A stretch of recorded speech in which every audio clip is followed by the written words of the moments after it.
Okay, but I'm sure you can clearly see that line right there. This wheel, this is a reluctor wheel, all right? There's a camshaft sensor sitting here and here. So this is another reluctor wheel. Okay, this wheel is pressed onto the camshaft. These aren't one part. These are separate parts of metal. So they press it on here, okay? What happened to this car is this wheel rotated on the camshaft. So it's supposed to be lined up right there. So right here is another, this is on the cam, there's a mark.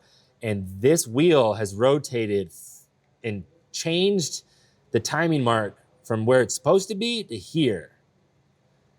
Both reluctor wheels, which is reading where the camshaft is at timing-wise compared to the crankshaft, it spun. And this car had a long crank. This car was rattling. These gears were jumping. These are oil-fed gears, and because the timing was all messed up and because they were worn out, it was chattering up here. It would chatter for a long time when you first started it, and then it would finally smoothen out. It's supposed to be lined up with that one there. That is not normal. No, those lines are supposed to be dead even with each other.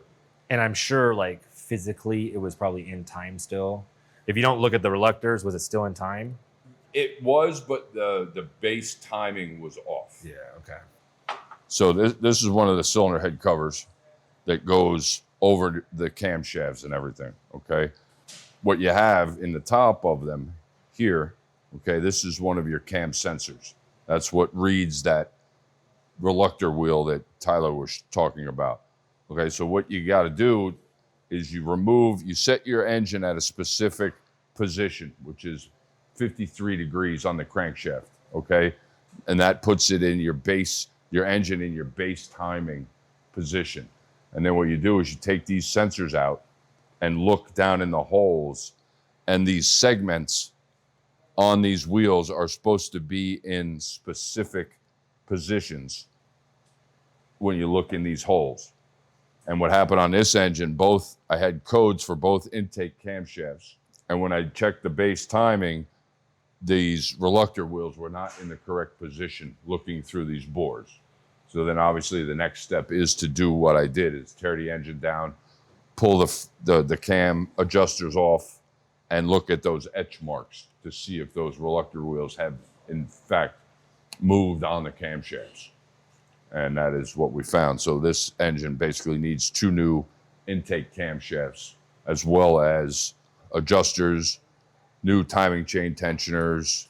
These are the center valves for these. This is what supplies the oil pressure to these adjusters to allow for timing advance and timing retardation within the engine, depending upon driving conditions and load and whatnot on the engine. All the training that I've ever been through with Mercedes-Benz, they never really quite explain to us why they move. From my experience and the knowledge that I have about this engine, my thinking is that when these adjusters go bad, it adversely affects the whole camshaft, because these are meant to move a certain amount to change your cam timing. And what happens is these go bad and they get stuck in one certain position, whether it's retarded or advanced. And then that in turn, I think, moves these. It's not a super common issue, but it over the years that I've been doing this, I have seen quite a few of these engines that this has happened on. It unfortunately, it is a big job to get to the root cause.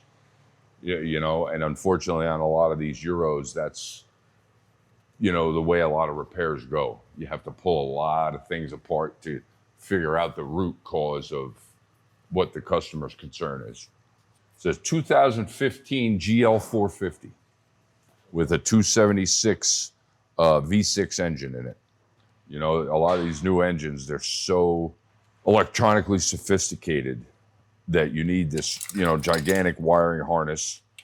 Here. These are your cam bearings. Okay, so if this ever goes bad, or one of your cams goes bad enough to where it scores this, you have to replace the complete cylinder head because it's molded as one piece and then broken apart. So the tolerance has to be super finite, and that's why they do it the way they do it like that. Eurotechs. They are a lot less likely to fail than a lot of your other makes and models. Pull up to the Benz Shop.